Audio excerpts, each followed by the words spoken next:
বন্ধুরা, আজকে যে ভিডিওটা আমি নিয়ে এসেছি সেটা হলো লোকনাথ বাবা, কচুয়া ধাম আর দ্বাদশ কালীবাড়ি, এই দুটো ভিডিও নিয়ে আজকে আপনাদের কাছে নিয়ে এসেছি। এই দেখুন, আমরা বারাসাত থেকে গাড়ি হায়ার করে আমরা তিনজন এখানে এসে কচুয়া ধামে চলে এসেছি। ইচ্ছে হলো আমরা যে একটু মন্দির দর্শন করি সব।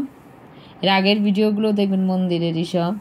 তো এটা আধ্যাত্মিক যেই জায়গাগুলো ওয়েস্ট বেঙ্গলে আছে সেগুলোর মধ্যে কচুয়াধাম একটা খুব নামকরা, খুব নামি একটা তীর্থস্থান। এখানে সবাই ঘুরতে আসে। এটা আসার সময় মানে গরমের সময় না আসাই ভালো, ঠান্ডার সময় বা অক্টোবর থেকে মার্চ, এপ্রিলেও আসতে পারেন যদি গরম না থাকে। গরম থাকলে অবশ্য ঘুরতে পারবেন না। গাড়ি দিয়ে এলে ঠিক আছে। এখানে আমরা এসে পৌঁছেছি। আমরা গাড়ি হায়ার করেছি বলে এতটা হয়নি। যারা শিয়ালদা থেকে আসবে ওরা হাসনাবাদ লোকালে কাঁকড়া মির্জানগর হল্টে নামতে হবে। তারপর নেমে এলেই এখানে পৌঁছে যাবেন। আর এই টোটো করে আসতে হবে ওখান থেকে, স্টেশন থেকে। আর যারা বারাসাত থেকে আসছেন টাকি রোড ধরে আপনারা আসতে পারেন, বা হাসনাবাদ স্টেশনে ওই দিক থেকেও আসতে পারেন। আর এদিক থেকে যারা গাড়ি করে আসছেন তো টাকি রোড ধরে সোজা কচুয়া, বেশি দূর না এখান থেকে, বারাসাত থেকে। তো দেখুন, আর যারা ধর্মতলা থেকে আসছেন ওরাও বাসে করে আসতে পারেন। এখানে এটা হলো দুধ পুকুর। এই লোকনাথ বাবা এখানে স্নান করে উনি সন্ন্যাসী হয়েছিলেন, উনি আর ওনার যে বন্ধু বেনি মাধব। তো ওখানে দুজনের এরা লোকনাথ বাবা ছোট থেকেই মানে ওনার লোকনাথ বাবার বাবাই, যে ওনার নাম ছিল কানাইলাল, উনি ওনার ইচ্ছেতেই উনি এই ঘর ত্যাগ, গৃহত্যাগ করেছিলেন আর সন্ন্যাসী হয়ে গেছিলেন। হিন্দু সন্ন্যাসীদের মধ্যে একজন খুবই প্রখ্যাত উনি লোকনাথ বাবা। তো লোকে খুবই মানে ওনাকে, এখানকার যা লোক আছে হিন্দু ধর্মের লোকেরা খুবই মানেন। ওনার তিরোধান দিবস আর জন্মদিনে তো খুবই ভিড় হয় কচুয়া ধামে, আর বলা হয় এটাই বাবার জন্মস্থান। তো আমরা এখান থেকে একটা দোকান এখানে ছিল ছোট্ট, তো ঘটি নিলাম। বললো এখান থেকে জল নিয়ে, এই দুধ পুকুর থেকে নিয়ে সবাই জল ঢালে বাবার মাথায়। তো এটাকে বলা হয় জন্মস্থান লোকনাথ বাবার। কিন্তু এটা নিয়েও একটা সমস্যা আছে। অনেকে বলে আবার যে এটা চাকলা ধাম, কিন্তু পরে এটাকে, এই দেখুন লেখা আছে দুধ পুকুর, পরে এটাকেই জন্মস্থান বলা হয় কচুয়া ধামকে। তো দেখুন, দুধ পুকুর থেকে আমি জল নিয়েছি, নিয়ে এখন যাচ্ছি জল ঢালবো বাবার মাথায়। তো আর সামনে এই কচুয়া ধামের কাছেই এই চায়ের দোকান টোকান কিছু আছে ওখানে। আর আপনারা চাইলে চা, একটুখানি ছোটোখাটো নাস্তার ব্যবস্থা আছে। আর এই দেখুন, আমি জল নিয়ে, এখানে ঘটি মালা সব কিছু পাওয়া যায়, ওরাই দেয়। তো যে ছেলেটা আমাকে দিয়েছিল ওকে নিয়ে এসেছিলাম। আমি বললাম দাঁড়াও তুমি, আমি জল ঢালবো। ধূপকাঠি এরম 60 টাকার কিছু এরম কিছু নিয়েছিল। ও একটা ঘটি দিয়েছিল, সেটা নিয়ে জল নিয়ে আমি এখানে এসেছিলাম জল ঢালবো। দেখুন, এটা সামনের একটা মন্দির, এখানেই ঢালতে হবে। আর আরেকটা ভেতরে আছে। তো আমি দেখুন বাবার মাথায় জল ঢালছি।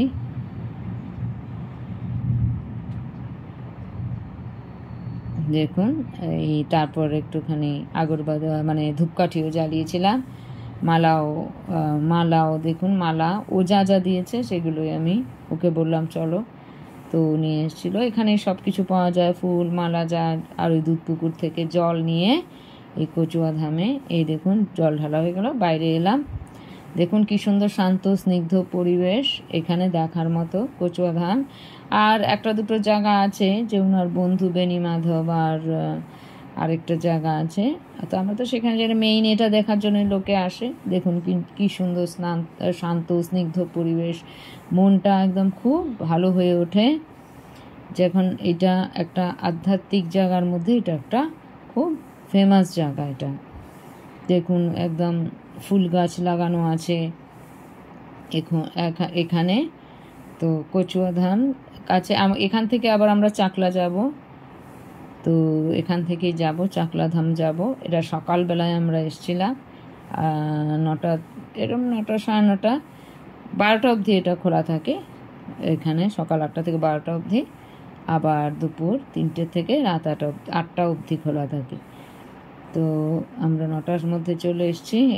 এখানে ভোগেরও ব্যবস্থা থাকে, কুপন আগে কাটতে হয়, ভোগের ব্যবস্থা থাকে। তো আমরা চাকলা ধামে খাবো, তো কুপন গিয়ে চাকলা ধামে কাটবো। মোটামুটি আমরা 11টা নাগাদ 11:30 নাগাদ চাকলা ধাম পৌঁছে যাব, বেশি দূর না।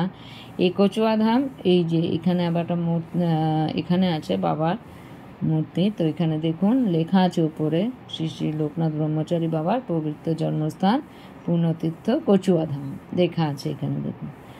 তো এটা আপনারা আসতে পারেন এখানে, যারা দেখে নেবেন ম্যাপে। আজকাল তো জিপিএস ধরেও আসা যায়। যারা বারাসাত থেকে আসবেন ওদের তো খুবই কাছে, হাসনাবাদ হয়ে ওদিক থেকেও আসা যায়, আর বাই কার বা বাইক বা যে কোনো বা বাসে যে কোনো এখানে। আর যারা শিয়ালদা থেকে আসছে ওরা হাসনাবাদ থেকে ওই হাসনাবাদ লোকালেরই কাঁকড়া মির্জানগর ওই ইয়েতে নামতে হবে, হল্টে। এবার দেখুন খুব সুন্দর জায়গা, আপনারা দেখতেই পাচ্ছেন। এটা আমি অনেক আগেই গেছিলাম, ভিডিওটা আনতে আমার দেরি হয়ে গেল, এডিট করতে ভিডিওটা আনতে দেরি হয়ে গেল। এটা আমি অনেক আগেই গেছিলাম, এটা বোধহয় গেছিলাম 1-1.5 মাস, এখন তো গরম হয়ে গেছে, মোটামুটি ফেব্রুয়ারি মাসে বা এরকম মার্চের শুরুর দিকে তখন গেছিলাম, হয়তো মার্চ মাসে গেছিলাম। এটা দেখো এখানে একটা আবার মন্দির আছে কাছেই, বিশাল বড় এরিয়া, এটা গাছপালা দেখতে পাচ্ছেন কি সুন্দর এরিয়া, বিশাল বড়। আর এখানে থাকার সেরকম কিছু নেই, গেস্ট হাউস দেখলাম ওটা দিকে তৈরি হচ্ছে গেস্ট হাউস কিছু। আর থাকতে হলে এখানে বসিরহাট বা কচুয়াধামটা বসিরহাটেরই আন্ডারে পড়ে, উত্তর 24 পরগনার বসিরহাট ব্লকের আন্ডারে পড়ে এটা কচুয়াধামটা। তো এখানে বসিরহাট বা বারাসাত এইসব জায়গায় থাকতে হবে আপনাদের। এখানে ছোটোখাটো গেস্ট হাউস দেখলাম উল্টো দিকে তৈরি হচ্ছিল মন্দিরে। দেখুন পুরো এরিয়াটাই দেখাচ্ছি কি সুন্দর, শান্ত স্নিগ্ধ, গাছপালা সবুজ একদম।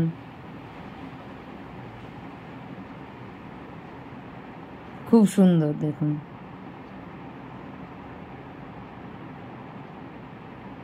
এখন দেখুন ওরা সবাই ছবি তুলছে, আমি বললাম ভিডিওটা করে নিই।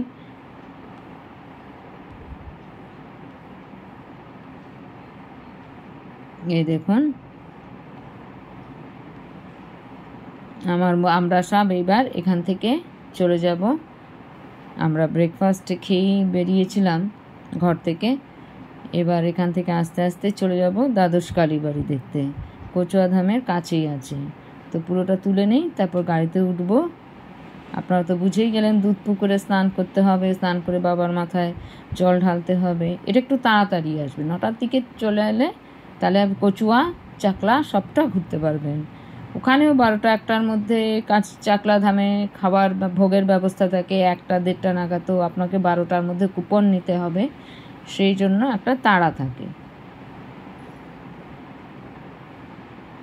যে দেখুন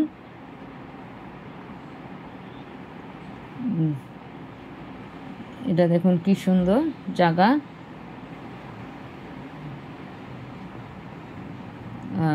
অদ্ভুত শান্ত স্নিগ্ধ নিট অ্যান্ড ক্লিন প্লেস। এখানে সব ফুল মালা সব পেয়ে যাবেন, ইভেন চায়ের ছোটোখাটো দোকান এখানেই আছে। আর এই দেখুন উল্টো দিকে এই দিক দিয়ে আপনাদের এই গেস্ট হাউস এসব একটু তৈরি হচ্ছিল। আর এখানেও দেখুন ছোটোখাটো কিছু মালা এইসবের যা ফুল টুল এইসবের আর চা এসবের কিছু কিছু আছে। পুরো এরিয়াটা দেখুন, ছোট বাগান করা আছে, কত সুন্দর লাগছে দেখতে। এটা বাবার জন্মস্থান, বাবা লোকনাথ বাবার জন্মস্থান, যেটা হিন্দু ধর্মে বিশেষ করে মানে ওয়েস্ট বেঙ্গলে খুব। এটা বাবার তিরোধান দিবস যখন হয় আর জন্মদিন যখন হয় খুবই ভিড় থাকে। ওই দুটো দিন উপেক্ষা করে আপনারা আসতে পারেন যে কোনো দিন, তবে গরমে আসলে আপনাদের একটু কষ্ট হবে, এটা ঠিক। তো ঠান্ডার সময় আসবেন, একবারে কচুয়া চাকলা সব কিছু দর্শন করে নেবেন। সকালবেলা বেরিয়ে যাবেন, যদি দূরে থাকেন 9টার মধ্যে এখানে পৌঁছে যাবেন, তাহলে দেখে চাকলা ঘুরে আপনারা যেতে পারেন। আমরা দ্বাদশ কালীবাড়ি যাব, চন্দ্রকেতুগড় যাব, আর চাকলা যাব। 4টে জায়গা আমরা ঠিক করে রেখেছি। ওই 4টে একসাথেই আছে, কাছাকাছি, সব 10 মিনিট 15 মিনিট এই দূরত্বে। এখানে দেখুন পুরো রাস্তাটাই আমি দেখাচ্ছি। এবার দেখুন আমরা গাড়ি করে চলে যাচ্ছি। এবার আমরা বেরোচ্ছি। এখানে তোরণটা ছিল, এখানে দেখুন যে রাস্তার যে কচুয়াধামের যে গেটটা। এবার দেখুন এখানে চলে এসেছি দ্বাদশ কালীবাড়ি। এটা কাঁকড়ার দ্বাদশ কালীবাড়ি।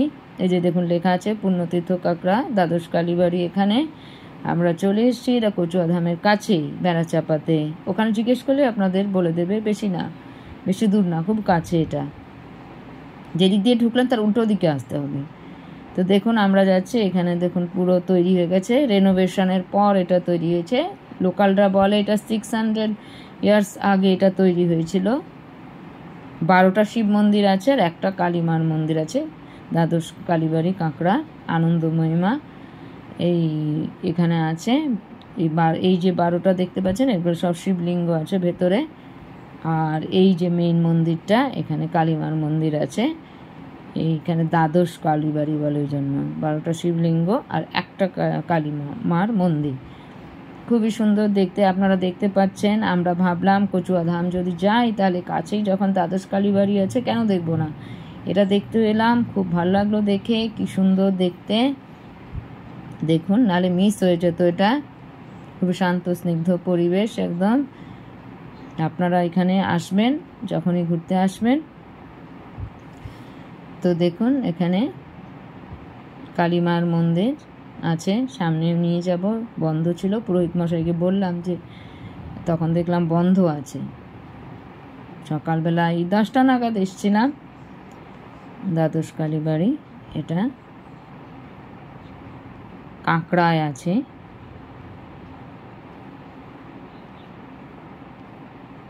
যে দেখুন এদিক দিয়ে সোজা নিয়ে যাচ্ছে, আপনাদের দেখাচ্ছি কি আছে চারদিকে।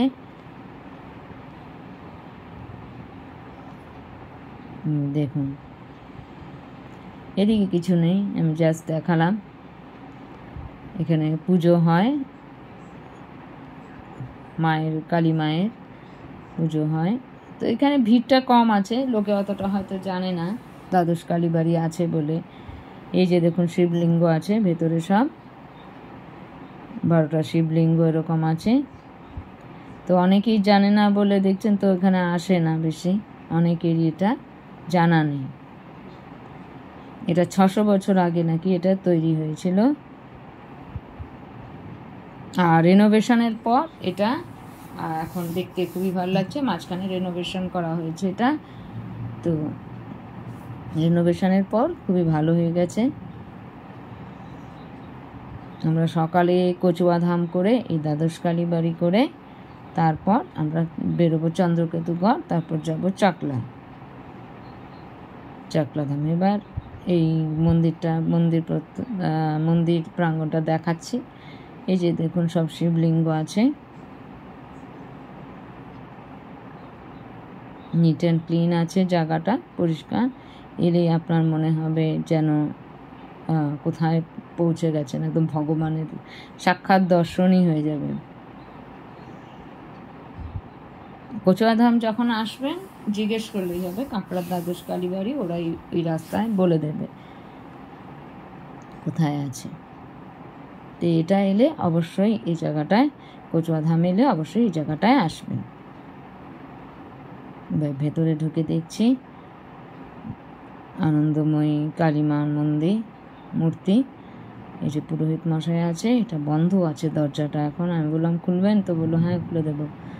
তো পরে খুলবে, আমি তাও দেখাচ্ছি। মা আনন্দময়ী, এই যে দেখুন মা আনন্দময়ী।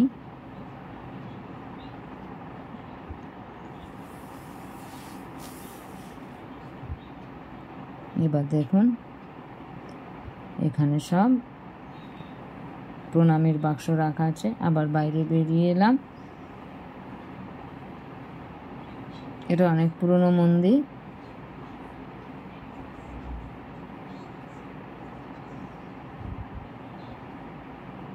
তখনই গরম লাগছিল, তারপর তো আর কথাই নেই। তারপর এটা হলে আমরা বেরিয়ে পড়ব।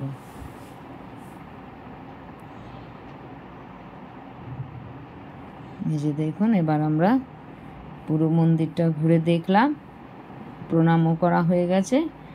এবার বেরিয়ে যাব মন্দির থেকে।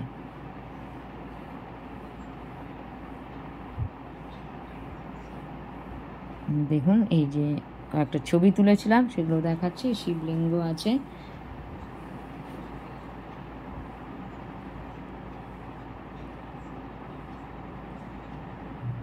তারপরে এই সব ছবিগুলো কচুয়া ধামের আর এই দ্বাদশ কালীবাড়ির ছবি কিছু। যে দেখুন, এই যে আনন্দময়ী মা, ওনার ছবি। আমি বললাম ছবি তুলতে পারবো, বললো হ্যাঁ ছবি তুলতে পারবেন। অনেক সময় মন্দিরে ছবি তুলতে দেয় না। এই যে দেখুন আনন্দময়ী মা, পরে দরজাটা খুলে দিয়েছিল, তো আমি ছবি তুলেছিলাম। তো আপনাদের নিশ্চয়ই ভালো লেগেছে, আপনারা জানতে পেরেছেন কচুয়া ধাম আর দ্বাদশ কালীবাড়ি সম্বন্ধে। তো আপনারা ঘুরে আসবেন, ভাল লাগবে, মনে শান্তি আসবে। এই মন্দির দর্শন করলে হিন্দু ধর্মের যেটা খুবই শান্তি আসে। আজকে এই পর্যন্ত।